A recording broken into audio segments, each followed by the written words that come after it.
Hey, did you hear us yelling, slip the net? What do you want to drink? He can't, don't mess with him right now. Let him not listen. Is this a video? Can you see one thing?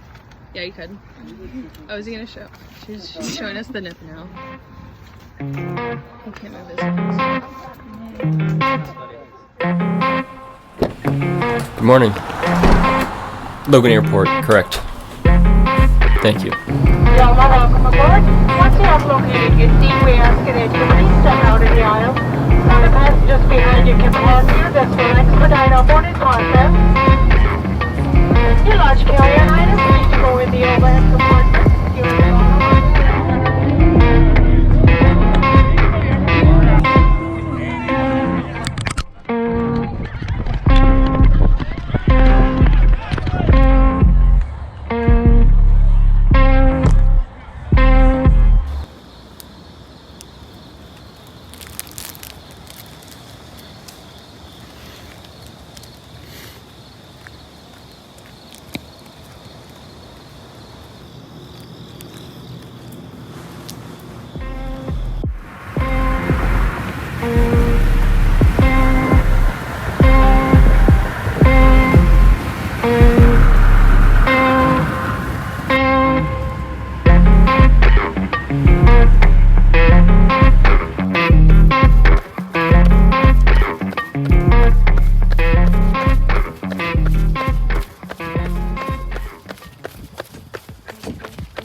Did you hear us yelling, slip the net, or do you want to And just like that, qualified for Boston, if Boston even happens next year.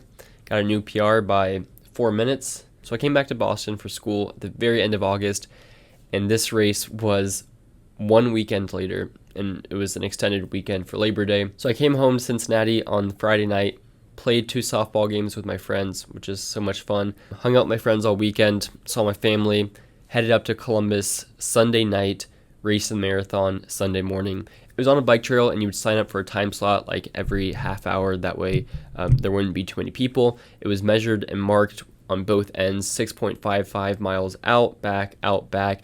So it was like an official race, and it should count towards Boston again if that happens. I ran with my buddy Nick from home. We played baseball together years ago, haven't talked since.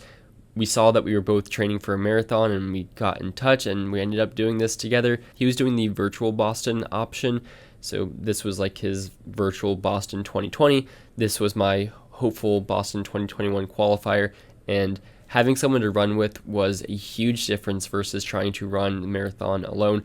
I don't think I would have attempted going 6:10 pace on my own, but having someone there made that pace really easy, and it makes me really optimistic and hopeful for sub 240 in the spring. I think that's really attainable, especially if I'm in a real crowd with, real people around me and the adrenaline from that. So I was extremely happy with the effort. Several sub 6 miles. There wasn't a whole lot of consistency. At the end, I was definitely dogging it a little bit. As you can tell, some of those like 6:20 or 6:30 miles finished on a hill, and I was basically like, I just wanted to walk up that hill at the end, mile 26.2 to 26.35.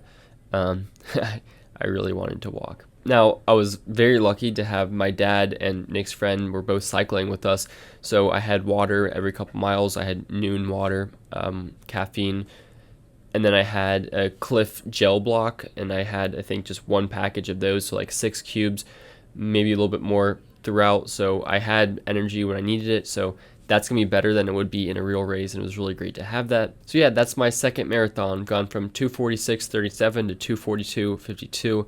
Sub 240 I think is very realistic, and I can't wait to train for it. I'm really excited. The marathon it's tough. I don't know why I'm doing it by the time I get to mile 20, but I've survived 2, and can't wait for the next one. So after that marathon, I had to fly back to Boston that night to get back to school.